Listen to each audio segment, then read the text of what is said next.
الحمد لله رب العالمين والصلاة والسلام على من كان نبيا وآدم بين الماء والطين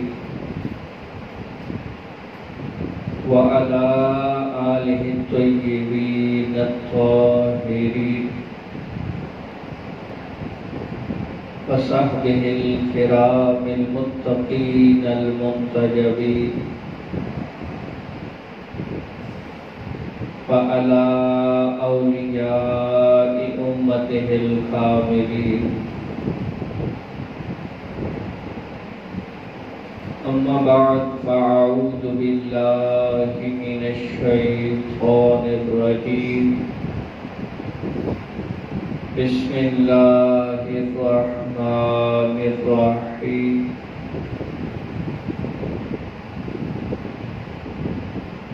إن الله وملائكته يصلون على النبي يا أيها الذين آمنوا صلوا عليه وسلموا تسليما. تمامی حضرات بآواز بلند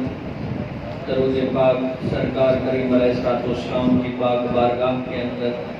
محبتوں کے ساتھ اس ذوق اور شوق اور اس محبت کے ساتھ کہ خود میرے مصطفیٰ علیہ تحیت و ثنا سماعت فرما رہے ہیں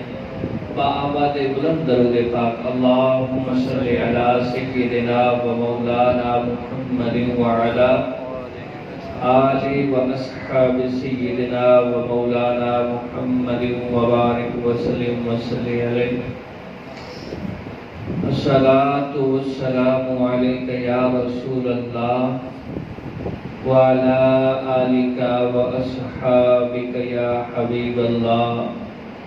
الصلاة والسلام علیک یا شفیع المذنبین وعلى آلك وأصحابك يا رحمة للعالمين.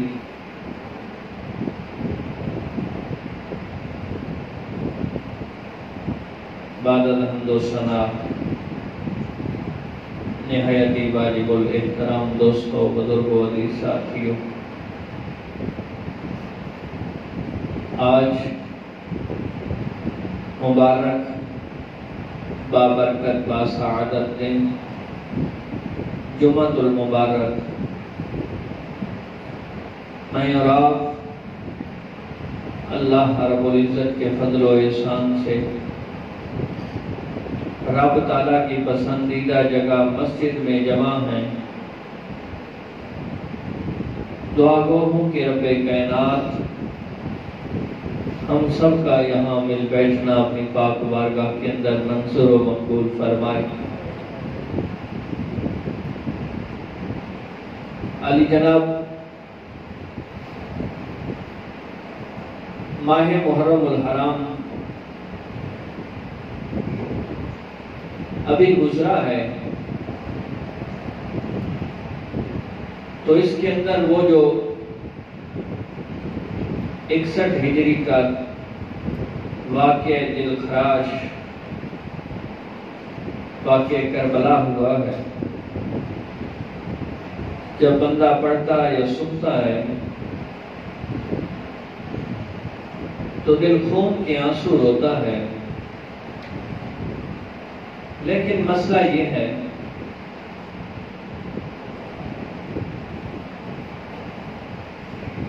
کہ ہر دور کے اندر کچھ لوگ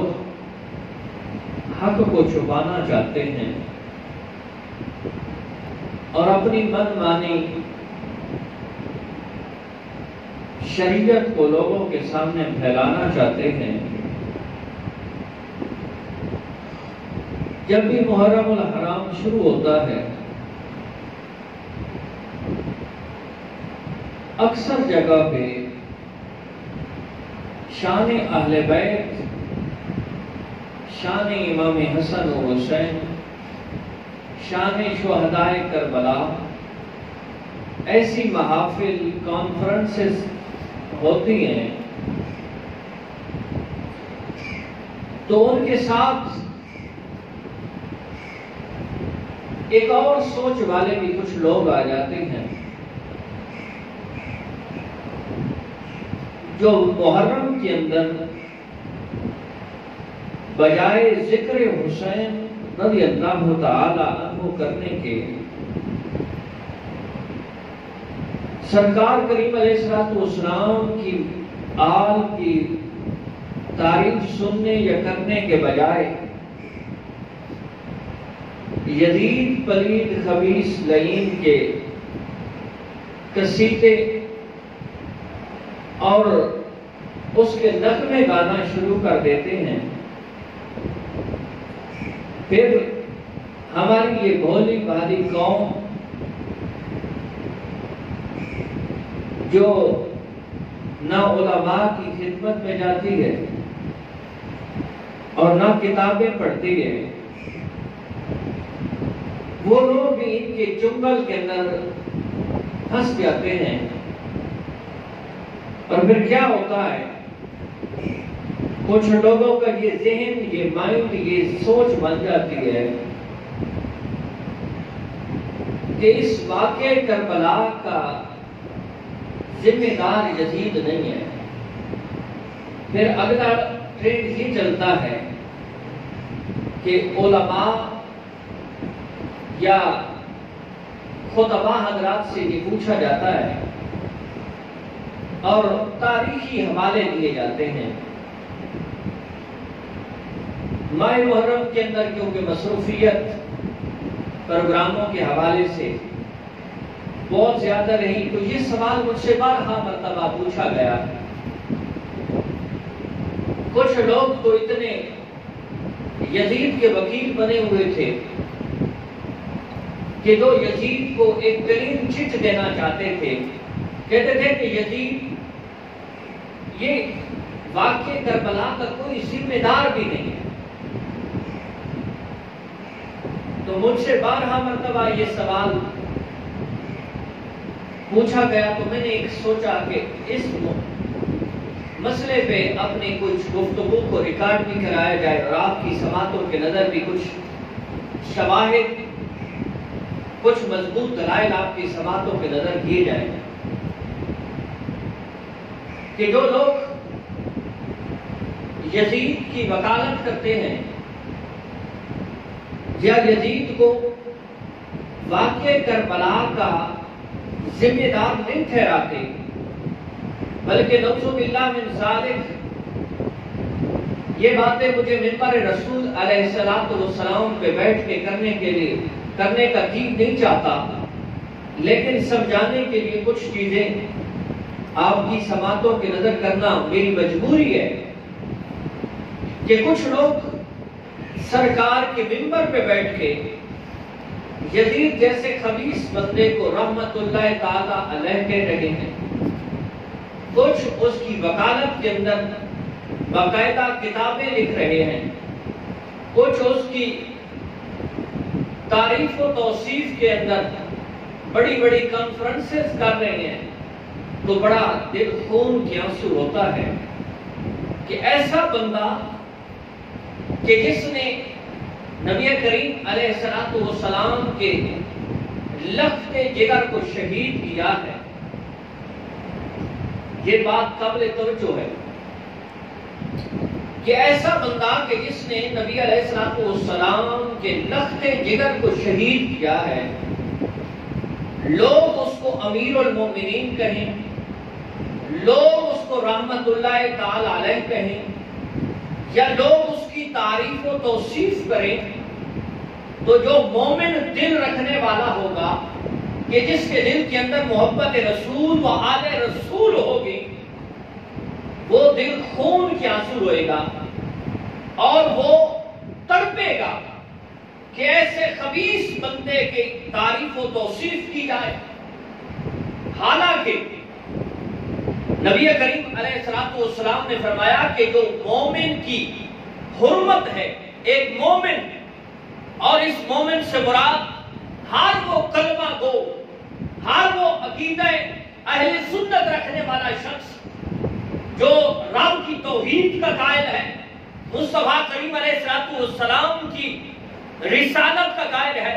میرے مصطفیٰ کریم علیہ السلام جو دین لے کے آئے ہیں اس دین کا قائل ہے، قرآن کا قائل ہے، یعنی شریعت اسلامیہ کا قائل ہے، اور ہے آج یعنی مصطفیٰ کریم علیہ السلام کے ظاہری طور پر اس دنیا سے پردہ فرما جانے کے بعد 15 صدیاں گزرنے کے بعد آج کے دور کا مسلم ہے، حاجی نہیں ہے، اور صرف اللہ کی وحدانیت، مصطفیٰ کریم علیہ السلام کی رسالت کا اقرار کرنے والا ہے۔ میرے مصطفیٰ نے فرمایا کہ مومن کی حرمت رب تعالیٰ کے کعبۃ اللہ سے بڑھ کے ہے۔ توجہ کیجئے، مومن، اور اگر میں اس کو اور زیادہ تشریح کی طرف لے کے جاؤں تو یہاں ایسا مومن نہیں کہ جو ساری رات کو نمازیں پڑھنے والا ہے، ایسا مومن نہیں جو ہر سال حج کرنے والا ہے، ایسا مومن نہیں جو سارا سال ماہ رمضان کے علاوہ بھی روزے رکھنے والا ہے، ایسا مومن نہیں کہ جس کی ساری زندگی جہاد کرتے ہوئے گزری ہے، بلکہ یہاں مجمل لفظ ہے، مطلق لفظ ہے کہ مومن ہو، اور فرمایا مومن کی حرمت، مومن کے اندر کامل مومن بھی شامل ہے، ناقص مومن بھی شامل ہے، کہ جو رب کی توحید کا قائل ہے، مصطفیٰ کریم علیہ السلام کی شریعت کا قائل ہے، نبی کریم علیہ السلام کی محبت کا قائل ہے، رسالت و نبوت کا قائل ہے، ایسا مومن نہ بہت زیادہ نمازیں، نہ بہت زیادہ روزے، نہ بہت زیادہ حج، نہ بہت زیادہ زکاتیں، نہ بہت زیادہ عمل، لیکن فرمایا مومن کی حرمت اللہ کے کعبۃ اللہ سے بڑھ کے ہے۔ اب اسی کو بیس کو ذہن کے اندر رکھیے، یہ تو ایک آج 15 صدی کا بندہ، 15 صدی کا مومن، 15ویں صدی کا مسلمان جو اقرار توحید کرنے والا ہے، جو رسالت کا اقرار کرنے والا ہے، جو شریعت اسلامیہ کو اپنی آنکھوں کا تارا بنانے والا ہے، جب اس کی حرمت یہ ہو سکتی ہے تو پھر جو میرے مصطفیٰ کا لخت جگر ہو، جو نبی کریم علیہ السلام کے دل کا چین ہو، جسے مصطفیٰ کریم علیہ السلام سونگتے تھے حضرت امام حسن اور حسین کو، اور آپ سونگ کے فرمایا کرتے تھے کہ مجھے ان اپنے 2 بیٹوں سے جنت کی خوشبو آتی ہے، سبحان اللہ، وہ میرے بیٹے جنہیں میرے مصطفیٰ کریم علیہ السلام نے جنتی لوگوں کا سردار قرار دیا ہو، مجھے مومنو بتاؤ تو صحیح اس کی حرمت کا مقام کیا ہوگا؟ اب بتاؤ، عام مومن کی حرمت کعبۃ اللہ سے بڑھ کے ہے، پھر جو لخت جگر رسول ہو، جو میرے مصطفیٰ کا لخت جگر ہو، جو سیدہ خاتون جنت کا لخت جگر ہو، جو حضرت علی المرتضیٰ کا لخت جگر ہو، اس کی حرمت کیا ہو؟ ارے جن کی محبت ایمان کا اصل حاصل ہے، اگر اہل بیت کی محبت نہیں ہے، نماز ٹکرے ہیں، حج یہ صرف چکر ہیں، روزہ یہ صرف بھوک ہے، یہ سب چیزیں تب قبول ہیں کہ جب اس دل کے اندر محبت رسول ہو، سبحان اللہ، جب اس دل کے اندر ان لوگوں کی محبت ہو۔ جو بات میں آپ کو سمجھانا چاہتا ہوں وہ بات یہ ہے کہ جب عام مومن کی حرمت کعبۃ اللہ سے بڑھ کے ہے، پھر جو سیدہ خاتون جنت کا لخت جگر ہو، جو حضرت علی المرتضیٰ کا لخت جگر ہو، اور جس کو میرے مصطفیٰ فرمائے کہ ہر نبی کی اولاد اس کی پشت میں ہوتی ہے، ہر نبی کی اولاد اس کی ظلم سے ہوتی ہے، اور میں محمد علیہ السلام کی اولاد علی کی پشت سے ہوگی، جس کو میرے مصطفیٰ سونگے تو جنت کی خوشبو آئے، جس کو میرے مصطفیٰ فرمائے کہ یہ سب جنتیوں کے سردار ہوں، پھر اس کو جو شہید کرے کیا وہ جرم نہیں کر رہا؟ کیا اس کو شہید کرنے والا بس صرف فاسق فاجر ہی ہے؟ اور پھر لوگ سوال کرتے ہیں کہ جناب تاریخ کہتی ہے کہ جب اسے پتا چلا تو وہ رویا۔ میں کہتا ہوں کبھی تاریخ کی کتابوں کو پڑھو تو صحیح، یہی تاریخ کہتی ہے کہ اس کے سامنے جب سید الشہداء امام علی مقام حضرت امام حسین رضی اللہ تعالیٰ عنہ کا سر رکھا جاتا ہے۔ یہی تاریخ کہتی ہے کہ اس کے ہاتھ میں چھڑی تھی اور حضرت امام حسین کے لبوں پہ لگا رہا تھا، مار رہا تھا۔ ارے یہ جملے کہنے سے پہلے میرا دل بڑا بہت زیادہ غمگین ہے کہ یہ جملے میں کیسے کہوں۔ اور پھر وہ جو سیدنا امام حسین کے لبوں پہ چھڑی مار رہا تھا، اور اسی کی محفل سے بندہ اٹھتا ہے، کہتا ہے لعین رک جا، تو ان ہونٹوں پہ چھڑی مار رہا ہے، ان رخساروں پہ چھڑی مار رہا ہے جن رخساروں کو چومتے ہوئے خود میں نے مصطفیٰ کریم علیہ السلام کو۔ سبحان اللہ، سبحان اللہ۔ اب کوئی کہے کہ یزید اس واقعہ سے یعنی اس کا کوئی تعلق نہیں ہے، اس کا کوئی ذمہ نہیں ہے، پھر مجھے بتاؤ تاریخ کی ساری 15 صدیوں کی کتابیں اٹھا دو،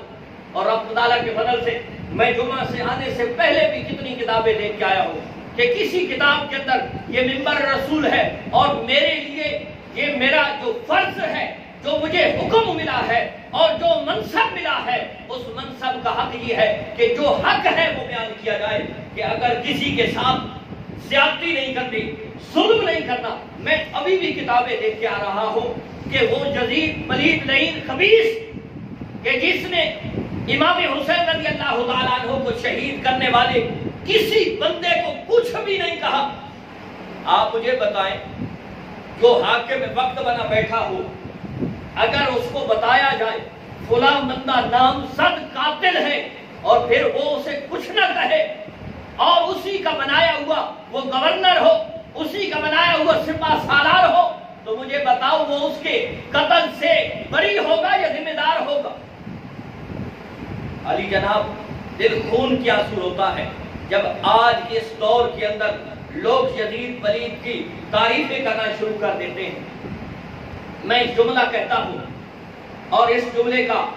دعا کریں کہ ہر بندے کا یہ عقیدہ، یہ نظریہ، یہ سوچ ہونی چاہیے، اور وہ جملہ کیا ہے کہ ہم صحابہ کے شان کی آڑ کے اندر، صحابہ کے جو عزت ہے، جو ناموس ہے، جو توقیر ہے، اس کی آڑ کے اندر کسی کو یزید کا دفاع نہیں کرنے دیں گے۔ صحابہ کی آڑ کے اندر لوگ یزید کا دفاع کرنا شروع کر دیں اور کہیں کہ یزید حضرت امام حسین رضی اللہ تعالیٰ عنہ کے قتل سے بری تھا، کبھی بھی ہم یہ نہیں کہنے دیں گے۔ یہ جب تک ایک حسینی زندہ ہے، ہر حسینی کا یہ نظریہ، یہ عقیدہ ہے، یہ سوچ ہے اور یہ فکر ہے کہ یزید پلید خبیث لعین کافر مرتد ہے، کیونکہ اس نے میرے امام کو، میرے مصطفیٰ کے لخت جگر کو، جو سنیوں کا پیر، جو مسلمانوں کا پیر تھا، جو مولا مرتضیٰ کی مثال تھا، جو میرے مصطفیٰ کریم علیہ السلام کی شکل کی شبیہ تھا، اسے شہید کیا ہے، اور لوگ آج اسے NRO دے دیں اور اسے بری کراتے دیں۔ آپ تاریخ کی کوئی کتاب اٹھا کے دیکھ لیں کہ اس نے کسی عبید اللہ بن زیاد یا کوئی بھی لشکر یزید کے اندر کسی شخص کو اس نے سزا دی ہو کہ حضرت امام حسین کو کیوں شہید کیا۔ پھر لوگ پتہ نہیں تاریخ سے لا واقف ہیں،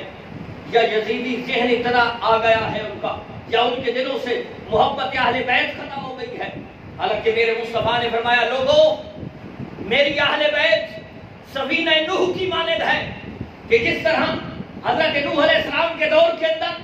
جو ان کی کشتی کے اندر شامل ہو گیا تھا، داخل ہو گیا تھا، وہ رب کے عذاب سے بچ گیا تھا۔ لوگوں، میری اہل بیت کی محبت سفینہ نوح کی مانند ہے، کہ جس کے دل کے اندر محمد مصطفیٰ کی اہل بیت کی محبت ہوگی، وہ اس دنیا میں بھی کامیاب ہے اور آخرت میں بھی کامیاب ہے۔ سبحان اللہ۔ لوگ لگاؤ گا ایک نعرہ، حسینیت زندہ باد، لگاؤ حسینیت زندہ باد۔ آج کوئی اس کو کہے کہ نہیں، پھر آگے چلو، ایسی باتیں کہ دل خون کی آنسو ہوتا ہے۔ لوگ کہتے ہیں کہ یزید اچھا تھا، امیر المومنین تھا، رحمت اللہ علیہ تھا۔ میں کہتا ہوں دنیا کا اگر کوئی خبیث ترین بندہ تھا تو وہ یزید پلید تھا۔ ہم دفاع حضرت امیر معاویہ کا کرتے ہیں، جو صحابی رسول ہے، ہم یزید کا کبھی بھی دفاع نہیں کریں گے، اور حضرت امیر معاویہ کے بارے میں کسی کو کچھ کہنے نہیں دیں گے۔ اگر کوئی ان کا معاملہ تھا حضرت مولا مرتضیٰ اور حضرت امیر معاویہ کا، وہ رب جانے اور وہ جانے۔ کیوں آج ایک 2 ٹکے کا مولوی یا پیر ہو، لوگ اس کے بارے میں کچھ نہیں سنتے، لوگ کہتے بڑا پہنچا ہوا ہے۔ میں کہتا ہوں حضرت امیر معاویہ کو اور کچھ نہ کہو، صرف اتنی بات بھی کافی ہے کہ وہ میرے مصطفیٰ کا صحابی ہے۔ سبحان اللہ۔ تو لیکن یہ نہیں ہے کہ دفاع حضرت امیر معاویہ کے اندر ہم یزید کا بھی دفاع کریں، یہ ممکن نہیں ہو سکتا۔ ہماری زبانیں کر سکتی ہیں لیکن یزید کا کبھی دفاع نہیں کر سکتی۔ تو علی جناب اب آؤ دوسری بات، جب 61 ہجری کے اندر میرے امام کو شہید کر دیا گیا، پھر اہل مدینہ نے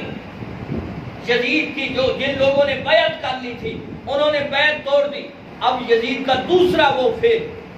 جو کہتے ہیں نا حضرت امام حسین کے قتل سے وہ بری تھا، دوسری بات بھی سنیں۔ پہلی بات تو یہ کہ وہ خود ذمہ دار تھا، اگر ذمہ دار نہیں تھا تو پھر جتنے لوگ شامل تھے ان کو سزا کیوں نہیں دی؟ اور پھر دوسری بات، اس کو بھی اگر آپ سائڈ پہ لے جاتے، دوسری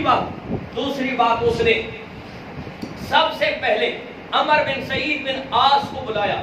کہا مدینہ والے میرے مخالف ہو رہے ہیں، ان پہ لشکر کشی کرو۔ تو عمر بن سعید نے کہا یزید یہ مجھ سے نہیں ہو سکتا۔ اس نے کہا بڑے سخت جملے اس کے بارے میں کہے، جاؤ نکل جاؤ۔ دوسرا بندہ اس نے بلایا تو حاتم بن قیس فہری، اسے بھی یہی کہا کہ مدینہ والے میرے مخالف ہو رہے ہیں، جاؤ ان پہ لشکر کشی کرو، ان کے خلاف جنگ کرو، ان کو مار دو۔ اس نے کہا یزید سب کچھ ہو سکتا ہے لیکن مدینہ والوں پہ لشکر کشی میں نہیں کر سکتا۔ لیکن تیسرا بندہ بلایا جو ایک آنکھ سے کانا تھا اور پاؤں سے ٹیڑھے اس کے پاؤں تھے، نام تھا مسلم بن عقبہ، بوڑھا شخص 50 سال عمر۔ اسے جب یزید نے بلایا، اب کیونکہ یزید اس وقت کا بادشاہ تھا، اس نے کہا مدینہ والوں پہ لشکر کشی کرنی ہے۔ تو میں نے کہا حاضر، وہ مسلم بن عقبہ، اور پھر کیا ہوتا ہے؟ وہ جاتا ہے اور یزید اسے یہ کہتا ہے، ہر تاریخ کی کتاب اٹھا لے، یزید اسے کہتا ہے پہلے ان کو 3 دن کی مہلت دینا، اگر وہ مہلت کے اندر میری بیعت کر لیں تو ٹھیک ہے، ورنہ مدینہ کو تہس نہس کر دینا، لوگوں کو قتل کر دینا، اور 3 دن کے لیے اپنے لشکر کے لیے مدینہ کو مباح کر دینا۔ مباح کا معنی کیا ہوتا ہے؟ کہ ان کی عورتوں کے ساتھ بدکاری کرتے رہیں، ان کا مال و اسباب لوٹ رہیں، تم نے 3 دن تک اپنے لشکر کو کچھ نہیں کہنا۔ یہ مسلم بن عقبہ خبیث لعین پلید 12,000 کا لشکر مدینہ طیبہ کی طرف لے کے گیا، اور پھر 3 دن انہوں نے مہلت دی، کہا یا تو یزید پلید کی بیعت کر لو یا پھر جنگ کے لیے تیار ہو جاؤ۔ وہ بھی اہل مدینہ تھے، اور پھر اہل مدینہ کے بارے میں میرے مصطفیٰ نے کیا فرمایا ہے؟ اب یہ توجہ، یہ حدیث پاک توجہ کے ساتھ سنیے۔ نبی کریم علیہ السلام نے فرمایا کہ جو اہل مدینہ کو ڈراتا ہے، مارنا بہت دور کی بات، توجہ کیجئے گا کہ جو اہل مدینہ کو صرف ڈراتا ہے، دھمکاتا ہے، فرمایا جو اہل مدینہ کو ڈراتا ہے وہ اس طرح پگھل جائے گا جس طرح نمک پانی کے اندر پگھل جاتا ہے۔ سبحان اللہ۔ آپ مجھے بتاؤ کہ جو صرف ڈرانے اور دھمکانے والا ہے اس کے بارے میں اتنی سخت وعید ہے، اور اس سے الگ ایک اور بھی وعید ہے۔ مصطفیٰ کریم علیہ السلام نے فرمایا جو اہل مدینہ کو ڈراتا ہے، دھمکاتا ہے، ان کو مارتا ہے، ان کو اذیت دیتا ہے، ان کو تکلیف دیتا ہے، ان کو مشکلات کے اندر مبتلا کرتا ہے، فرمایا اس پہ اللہ کی لعنت، اس پہ رسول اللہ کی لعنت، اس پہ سب لوگوں کی لعنت ہو۔ اب کچھ کہتے ہیں نا بھئی یزید کو چلو کافر لعنتی نہ کہو، اس سے بڑا لعنتی اور کون ہو سکتا ہے جو حکم دے کہ اہل مدینہ پہ لشکر کشی کرو۔ جب میرے مصطفیٰ نے فرما دیا، اس حدیث سے ثابت ہو رہا ہے کہ یزید پلید پکا لعنتی خبیث ہے۔ اب پھر کیا ہوتا ہے؟ مسلم بن عقبہ جاتا ہے اور اہل مدینہ کے ساتھ جنگ کرتا ہے، اور اس جنگ کے اندر 700 صحابہ شہید ہو جاتے ہیں، اکابر لوگ شہید ہو جاتے ہیں۔ میں نے پہلے بات کی ہے جو تمہید کے اندر تھے کہ ایک مسلمان کی حرمت ایک مسلمان کی حرمت کعبۃ اللہ سے بڑھ کے ہے، جو آج 15ویں صدی کا مسلمان ہے اور جس نے میرے مصطفیٰ کی زیارت کی ہو، جو بدر میں گیا ہو، جو احد میں گیا ہو، جس نے میرے مصطفیٰ کی معیت کے اندر کافروں سے جنگیں کی ہو، اس کا مقام کیا ہوگا؟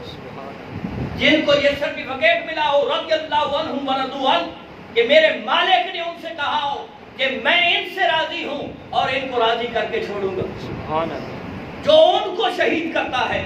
اس سے بڑا لعنتی کوئی اور ہو سکتا ہے؟ اب مسلم بن عقبہ نے ان کے ساتھ جنگ کی اور 10,000 لوگ شہید ہو گئے مدینہ کے، 10,000 لوگ۔ اور کس نے حکم دیا تھا؟ یہ یزید ولید نے حکم دیا تھا۔ 10,000 لوگ شہید ہو گئے۔ 3 دن تک مدینہ لشکر والوں کے لیے مباح کر دیا گیا، اور ایسی باتیں ہیں دل کیا پھٹا جاتا ہے کہ میں ایسی باتیں ممبر رسول میں بیٹھ کے کروں، لیکن آپ کو سمجھانا مقصود ہے، یہ ہمارا حق ہے۔ 10,000 لوگ شہید ہو گئے۔ 3 دن تک لشکری مدینہ والوں کو لوٹتا رہے، اور اس سے بڑھ کے جو ہے پاکیزہ عورتیں جنہیں کسی نگاہ نے نہیں دیکھا تھا، 1,000 عورت بغیر شادی کے ان لشکریوں کی مباح ہونے کی وجہ سے بغیر شادی کے حاملہ ہو جاتی ہیں۔ کیا یہ جرم نہیں ہے؟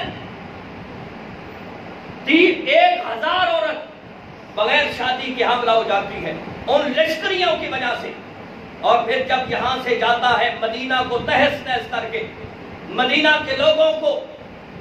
قتل کر کے، مدینہ پہ اتنا ظلم کر کے، اور پھر دیکھیے وہ مسجد نبوی کہ جس کو دیکھنے کے لیے ہر مسلمان کی آنکھیں ترستی ہیں، جس کو دیکھنے کے لیے ہر مسلمان کا روح تڑپتا ہے، جس کو دیکھنے کے لیے ہر دل کی یہ دعا ہوتی ہے، مالک کبھی ہمیں بھی مسجد نبوی دکھا دے۔ سبحان اللہ۔ وہ مسجد نبوی، آپ کی اس مسجد نبوی کے اندر، آپ کی اس مسجد کے اندر ایک نماز نہ ہو تو پورا محلہ واویلا کرتا ہے، جناب امام صاحب نے اذان نہیں دی، امام صاحب نے جماعت نہیں کرائی۔ ایک چھوٹی سی مسجد، اور پھر جو مسجد نبوی ہو، جو مسجد رسول ہو، جس کے پہلو میں میرے مصطفیٰ کا گنبد ہو، جس کے پہلو میں میرے مصطفیٰ کریم علیہ السلام تشریف فرما ہو، اس مسجد نبوی کے اندر نہ 3 دن تک اذان ہوئی، نہ 3 دن تک نماز ہوئی، اور اس خبیث کے لشکروں نے اس مسجد نبوی کے اندر گھوڑے باندھے رکھے۔ استغفر اللہ تعالی ربی من کل ذنب واتوب الیہ۔ ایسی باتیں میں نے کہا تھا نا، یہ بتانا کیونکہ اب یہ شور اٹھ چکا ہے۔ شہری شہر کے اندر ہوتا تو پھر بھی کہہ رہے، کوئی بات نہیں تھی۔ ہمارے شہر کے اندر لوگ یزید کو امیر المومنین کہہ رہے ہیں، ہمارے شہر کے اندر لوگ یزید کو رحمت اللہ علیہ کہہ رہے ہیں، اور ہمارے جیتے جی اس سے پہلے ہم مر نہ جائیں کہ حسین کے غلام زندہ ہوں اور یزید کو لوگ امیر المومنین کہیں، یہ کبھی ممکن نہیں ہو سکتا۔ تو علی جناب جو ایسا خبیث شخص ہو، کیا رحمت اللہ علیہ ہو سکتا ہے؟ بولیے نا، کبھی بھی نہیں ہو سکتا۔ ایک عام سا بندہ اس مسجد کے اندر 3 دن تک کوئی گھوڑے باندھے، آپ اسے مسلمان نہیں کہیں گے، اور جو مسجد رسول ہو، جس کے پہلو میں میرے مصطفیٰ تشریف فرما ہو، جس کے اندر منبر وہ ہو جس پہ میرے مصطفیٰ نے خطبے دیے ہو، اس مسجد کے اندر 3 دن تک گھوڑے باندھے جائیں اور لوگ پھر بھی باندھنے والوں کو مسلمان کہے، تو اس سے بڑا لعنتی کون ہو سکتا ہے؟ اس سے بڑا خبیث کون ہو سکتا ہے؟ اس سے بڑا لعین کون ہو سکتا ہے؟ اور پھر دیکھیے 3 دن تک نہ اذان ہوتی ہے، نہ نماز ہوتی ہے۔ حضرت سعید بن مسیب رضی اللہ تعالیٰ عنہ تابعی ہیں، آپ فرماتے ہیں میں ایک جھلا بن کے، پاگل بن کے سرکار کے روضے کے پاس رہتا تھا، وہ لوگ مجھے چھوڑ دیتے تھے، کیوں؟ یہ جھلا ہے، یہ پاگل ہے، باقی انہوں نے کچھ نہیں چھوڑا تھا۔ حضرت سعید بن مسیب، یہاں سے ایک بات اور بھی ثابت ہوتی ہے، حضرت سعید بن مسیب فرماتے ہیں 3 دن تک نہ اذان ہوتی ہے نہ نماز ہوتی ہے، میں نماز کس صورت میں پڑھتا ہوں؟ سرکار کے روضے کے قریب بیٹھتا تھا، سرکار کے روضے سے اذان کی آواز آتی تھی، اس اذان کو سنتا تھا، اور سرکار کے روضے سے نماز پڑھنے کی آواز آتی تھی، میں اس کے ساتھ نمازیں پڑھتا ہوں۔ سبحان اللہ، سبحان اللہ۔ اب نعوذ باللہ من ذالک جو کہتے ہیں مر کے مٹی ہو گئے، مرونجو تسا جب حضرت سعید بن مسیب جو تابعی ہے، تابعی وہ ہوتا ہے جس نے صحابی کی زیارت کی ہو، وہ کہتے ہیں میں نے سرکار کے روضے سے اذان کی آواز بھی سنی ہے، نماز کی آواز بھی سنی ہے۔ خیر اس سے آگے چلیے، آج جو میرا اصل موضوع تھا وہ یہی تھا کہ یزید کی خباثتیں، لوگ تو کیونکہ خود پڑھتے نہیں ہیں، علماء سے سنتے نہیں ہیں، اور ہمارا معاشرہ یہ ہے کہ بس آپ کان پہ لگایا اور سن کے اندر جو کہتے رہو۔ سبحان اللہ سبحان اللہ۔ کبھی اپنے علماء کو بھی سنو، کبھی وقت نکالو، اپنی اولادوں کو دین پڑھاؤ، اپنی اولادوں کو دین کی طرف راغب کرو،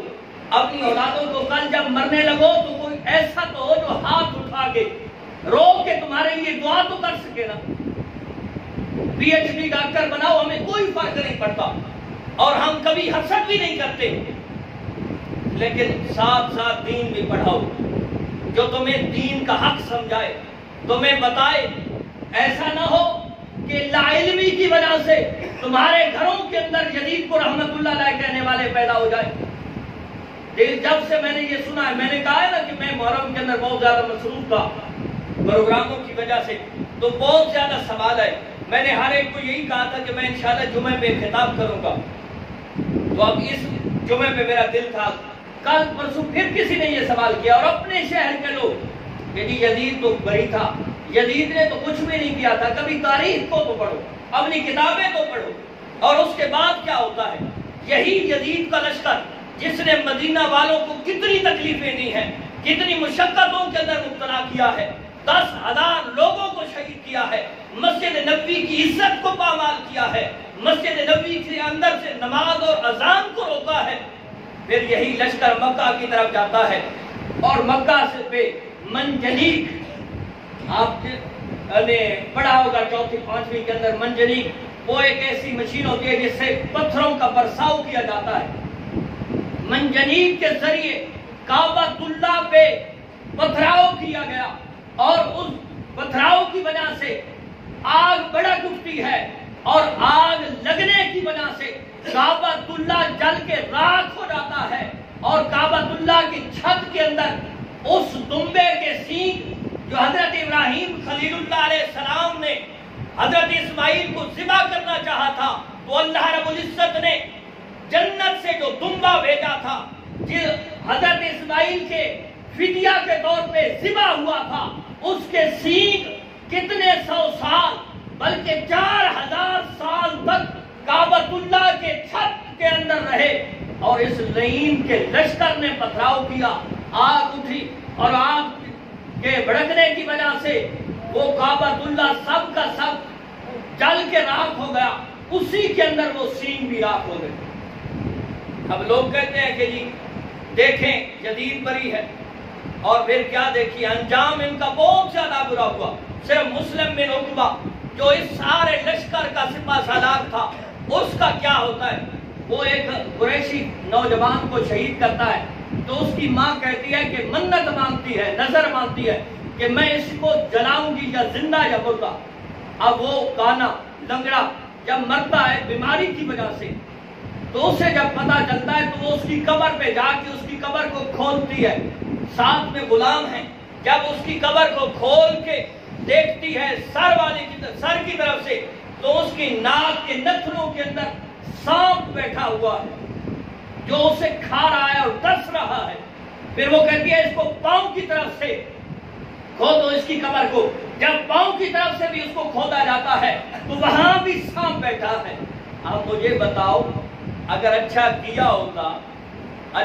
ہوتا تو اس کی قبر میں سانپ آتے؟ اور یہ مسلم بن عقبہ، ایک صاحب مجھے کہنے لگا کہ جناب یہ صحابی تھا، میں نے کتنی کتابیں کھنگال ماری ہیں، کتنی کتابیں اٹھائی ہیں، ہر ایک نے یہ نفی کیا کہ یہ صحابی نہیں تھا، یہ تو بکواس کوئی کر رہا ہے۔ اچھا پھر کیا ہوتا ہے؟ وہ عورت بیٹھ کے قبر کے ساتھ بیٹھ کے رب سے دعا مانگتی ہے، مالک میرے لیے یہ میری منت کو آسان کر دے۔ پھر کیا دیکھتی ہے کہ قبر سے وہ سانپ غائب ہوتا ہے، پھر وہ اس کو نکال کے جلا دیتی ہے اور اس کے راکھ کو اڑا دیتی ہے۔ اب مجھے بتاؤ یہ کام جو یزید نے کیے تھے، اور پھر یہی لشکر کچھ عرصے تک جب محاصرہ کرتا ہے مکہ کا، پھر انہیں یہ پیغام ملتا ہے کہ جناب یزید پلید خبیث لعین واصل جہنم ہو گیا، تو لشکر بھاگ جاتا ہے۔ اس کے علاوہ بھی تاریخ بھری پڑی ہے اس کے خباستوں سے۔ وہ شرابی تھا، وہ زانی تھا، وہ محرمات کو حلال کرنے والا تھا۔ ایک بات لوگوں نے پکڑی ہوئی ہے اور اس کی بھی تحقیق نہیں کرتے کہ یہ حدیث قسطنطنیہ کہ میرے مصطفیٰ نے فرمایا کہ جو قسطنطنیہ پہ پہلا حملہ کرے گا وہ جنتی ہے، لہذا یزید اس میں تھا۔ میں نے کہا خبیثوں کبھی اپنی کتابیں تو پڑھو، وہاں یزید بن معاویہ نہیں تھا بلکہ یزید بن سفیان تھا جو حضرت امیر معاویہ کا بھائی تھا۔ علی جناب، اصل بات جو سمجھانا چاہتا ہوں، یہ تاریخی باتیں آپ کی دل کو لگنے والی تو نہیں ہے، لیکن سمجھانا جو چاہتا ہوں، اور میری ساری آل رسول کی جو نوکری کا لب لباب ہے وہ صرف اور صرف یہ ہے کہ جب کوئی یزید کو رحمت اللہ علیہ یا اچھا کہے تو اس کے منہ پہ بھی تھوک دو اور کہو کہ جو میرے مصطفیٰ کے لالوں کو شہید کرنے والا ہے وہ کبھی رحمت اللہ علیہ ہو نہیں سکتا۔ مولا پاک ہم سب کو حق و سچ بیان کرنے کی، سننے کی، عمل کرنے کی اور حق تک پہنچنے کی توفیق رفیق عطا فرمائے۔ باقر دعوانا